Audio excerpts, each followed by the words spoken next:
As man probes ever further, who knows what wonders may be found in the fathomless depths of space, or possibly even closer to home. Out of the Sun by Arthur C. Clarke. Read by Karl. If you've only lived on Earth, you have never seen the sun. Of course, we cannot look at it directly, but only through dense filters that cut its rays down to endurable brilliance. It hung forever above the low, ragged hills to the west of the observatory, neither rising nor setting, yet moving around a small circle in the sky during the 88-day year of our little world. For it is not quite true to say that Mercury keeps the same face always turned towards the sun. It wobbles slightly on its axis. There is a narrow twilight belt which knows such terrestrial commonplaces as dawn and sunset. We were on the edge of the twilight zone, so we could take advantage of the cool shadows, yet could keep the sun in constant surveillance as it hovered there above the hills. It's a full-time job for 50 astronomers and other assorted scientists. When we cuffed up for 100 years or so, we might know something about the small star that brought life to Earth. There wasn't a single band of solar radiation that someone in the observatory had not made a life study and was watching like a hawk. From the far X-rays to the longest of radio waves, we had set our traps and snares. As soon as the sun thought of something new, we were ready for it. So we imagined. The sun's flaming heat beats in a slow 11-year rhythm. We were near the peak of the cycle. Two of the greatest spots ever recorded, each in the large enough to swallow 100 Earths, have drifted across the disk like great black funnels, piercing deeply into the turbulent outer layers of the sun. They were black, of course, only by contrast with the brilliance all around them. Even their dark, cool cores were hotter and brighter than an electric arc. We just watched a second of them disappear on the edge of the disk, wondering if it would survive to reappear 2 weeks later, when something blew up on the equator. It was not too spectacular at first, partly because it was almost exactly beneath us, at the precise center of the sun's disk, and so was merged into all the activity around it. If it had been near the edge of the sun, and thus projected against the background of space, it would have been truly awe-inspiring. Imagine the simultaneous explosion of 1,000,000 H-bombs. You can't? Nor could anyone else. But that was the sort of thing we were watching climb up toward us at hundreds of miles a second, straight out of the sun's spinning equator. At first it formed a narrow jet. It was quickly frayed around the edges by the magnetic and gravitational forces that were fighting against it. The central core kept right on. It was soon obviously to escape from the sun completely and was heading out to space, with us as its first target. Though this had happened half a dozen times before, it was always exciting. Imagine if we could capture some of the very substance of the sun as it went hurtling past in a great cloud of electrified gas. There was no danger. By the time it reached us, it would be far too tenuous to do any damage, and indeed it would take sensitive instruments to detect it at all. One of those instruments was the observatory's radar, which is in continual use to map the invisible ionized layers that surround the sun for millions of miles. This was my department. As soon as there was any hope of picking up the oncoming cloud against the solar background, I aimed my giant radio meter toward it. It came in sharp and clear on the long-range screen, a vast, luminous island still moving outward from the sun at hundreds of miles a second. At this distance it was impossible to see its finer details, for my radar waves were taking minutes to make the round trip, and to bring me back the information they were presenting on the screen.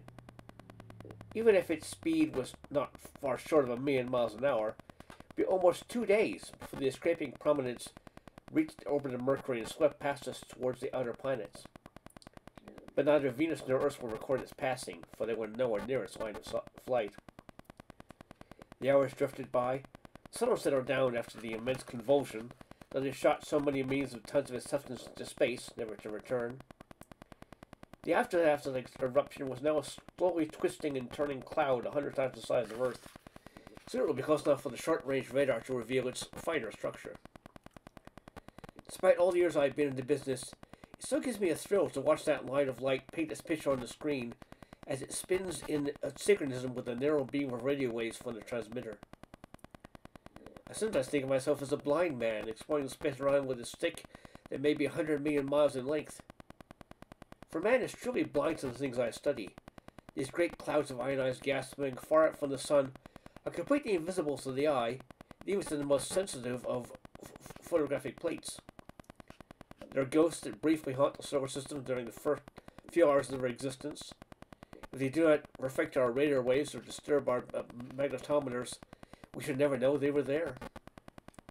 The picture on the screen looked not unlike a photograph of a spiral nebula, for as the cloud slowly rotated, it trailed ragged arms of gas for 10,000 miles around it. Or it may have been a terrestrial hurricane I was watching from above as it spun through the atmosphere of Earth.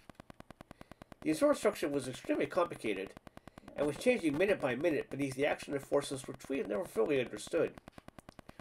Rivers of fire were flowing in curious paths under what could only be the influence of electric fields. But the why were they appearing from nowhere and disappearing again if matter was being created and destroyed? What were those glittering nodules, larger than the moon, that were being swept along like boulders before a flood? Now it was less than 1,000,000 miles away. To be honest, in a little more than an hour. The automatic cameras were recording every complete sweep of the radar scan, storing up evidence which was to keep us arguing for years. The magnetic disturbance running ahead of the cloud had already reached us. Indeed, there was hardly an instrument in the observatory was not reacting in some way to the onrushing apparition. I switched to the short-range scanner, and the image of the cloud expanded so enormously that only a central portion was on the screen. At the same time, it began to change frequency, tuning across the spectrum to differentiate among the various levels. The shorter the wavelength, the further you can penetrate into a layer of ionized gas. By this technique, I hope to get a kind of X-ray picture of the cloud's interior. It seemed to change before my eyes as I sliced down through the tenuous outer envelope with its training arms and approached the denser core. Denser, of course, was a purely relative word. By terrestrial standards, even its most closely packed regions were still a fairly good vacuum. I had almost reached the limits of my frequency band, and could shorten the wavelength no further, when I noticed a curious, tight little echo not far from the center of the screen. It was oval, and much more sharp-edged than the knots of gas we had watched adrift in the cloud's fiery streams. Even at first glimpse, I knew that here was something very strange and outside all previous records of solar phenomena. I watched it for a dozen scans of the radar beam, then called my assistant away from the radio of the spectrograph, which was analyzing the velocities of the swirling gases that spun toward us. "Look, Don," I asked him. "Ever seen anything like that?" "No," he answered, after a careful examination. "What holds it together? Hasn't changed its shape for the last 2 minutes. That's what puzzles me. Whatever it is should have started to break up by now, with all the disturbance going on around it, but it seems as stable as ever. How big would you say it is?" I switched on the calibration grid and took a quick reading. "It's about 500 miles long and half that in width. Is this the largest picture you can get?" "I'm afraid so. We have to wait until it's closer before we can see what makes it tick." Dawn gave a nervous little laugh. "This is crazy," I said. "Do you know something? I feel as though I'm looking at an amoeba under a microscope." I didn't answer, for with what I can only describe as the sensation of intellectual vertigo, exactly the same thought had entered my mind. We forgot about the rest of the cloud, but luckily the automatic cameras kept up their work and no important observations were lost. From now on we had eyes only for that sharp-edged lens of gas that was growing minute by minute as it raced towards us. It was no further away than is the moon from Earth. It began to show the first signs of its internal structure, revealing a curious mottled appearance that was never quite the same on 2 successive sweeps of the scanner. By now, half the university staff had joined us in the radar room, yet there was complete silence as the oncoming enigma grew swiftly across the screen. It was coming straight towards us. In a few minutes it would hit Mercury somewhere in the center of the daylight side. It would be the end of it, whatever it was. From the moment we obtained our first really detailed view until the screen became black again, could not have been more than 5 minutes. For every one of us, that 5 minutes will haunt us all our lives. We were looking at what seemed to be a translucent oval, its interior laced with a network of almost invisible lines. While the lines crossed, there appeared to be tiny, pulsing nodes of light. Never to be quite sure of their existence because the radar took almost a minute to paint the complete picture on the screen, and between each sweep, the object moved several thousand miles. There was no doubt, however, that the network itself existed. The camera settled any arguments about that. So strong was the impression we were looking at a solid object, the second film was off on the radar screen, and hastily focused one of the optical telescopes in the sky. Of course, there was nothing to be seen, no sign of anything silhouetted against the sun's pockmarked disk. This was the case where vision failed completely, although only the electrical sensors of the radar were in use. The thing that was coming toward us out of the sun was translucent as air, and far more tenuous. As his last moment ebbed away, I'm quite sure that every one of us had reached the same conclusion, and was waiting for someone else to say it first. What we were seeing was impossible, yet the evidence was there before our eyes. We were looking at life, where no life could exist. The eruption had hurled the thing out of its natural environment, deep down in the flaming atmosphere of the sun. It was a miracle that it survived its journey through space. Already it must be dying, as the forces that controlled its huge invisible body lost their hold of an electrified gas, which was the only substance it possessed. Today, now I have run through those films 100 times, the idea no longer seems so strange to me. For what is life but organized energy? Doesn't matter what form of energy takes, whether it's chemical as we know it on Earth, or purely electrical as it seemed to be here. Only the pattern is important. Substance itself is of no significance. But at the time I did not think of this. I was conscious only of a vast and overwhelming wonder as I watched this creature of the sun live out the final moments of its existence. Was it intelligent? Could it understand the strange doom that had befallen it? There are thousands such questions that may never be answered. It's hard to see how a creature born in the fires of the sun itself could know anything of the external universe, or could even sense the existence of something as unutterably cold as rigid, non-gaseous matter. The living island that was fallen upon us from space could never have conceived, however intelligent it might be, of the world it was so swiftly approaching. Now it filled our sky, and perhaps in those last few seconds, it knew something strange was ahead of it. It may have sensed the far-flung magnetic field of Mercury, or felt the tug of our little world's gravitational pull, for it had begun to change. The luminous lines that must have been passed for its nervous system were clumping together in new patterns, and it would have given much to know their meaning. It may be I was looking into the brain of a mindless beast in its last convulsion of fear, or of a godlike being making his peace with the universe. Then the radar screen was empty, wiped clean during a single scan of the beam. The creature had fallen below our horizon. It was hidden from us now by the curve of the planet. Far out in the burning day side of Mercury, in the inferno where only a dozen men had ever ventured and fewer still came back alive, it smashed silently and visibly against the seas of molten metal, the hills of slowly forming lava. The mere impact could have meant nothing to such an entity.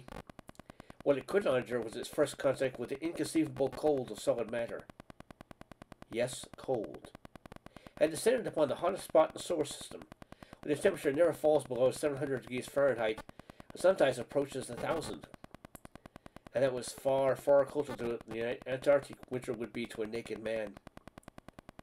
We did not see it die, out there in the freezing fire, beyond the reach of our instruments now, and none of them recorded its end. Yet every one of us knew that when that moment came, that's why we are not interested when those who have seen only the films and tape tell us we are watching some purely natural phenomenon. How can one explain what we felt? In the last moment when half our little world was enmeshed in the dissolving tendrils of that huge but immaterial brain. I can only say it was a soundless cry of anguish, a death pang that seeped into our minds without passing through the gateways of the senses. None of us doubted that, or has ever doubted since, that we witnessed the passing of a giant. We may have been both the first and the last of all men to see so mighty a fall. Whatever they may be, in their unimaginable world within the sun, our past and theirs may never cross again. It's hard to see how we can ever make contact with them, even if their intelligence matches ours. And does it? It may be well for us if we never know the answer. Perhaps they've been living there inside the sun since the universe was born, and have climbed to peaks of wisdom that we should never scale. The future may be theirs, not ours. Already they may be talking across the light years to their cousins in other stars. One day they may discover us, by whatever strange senses they possess, as we circle around their mighty ancient home, proud of our knowledge and thinking ourselves lords of creation. They may not like what we find, for to them we should be no more than maggots, crawling upon the skins of the world too cold to cleanse themselves from the corruption of organic life. And then, if they have the power, they will do what they consider necessary. The sun will put forth its strength and lick the faces of its children, and thereafter the planets will go their ways once more as they were in the beginning, clean and bright and sterile. The end.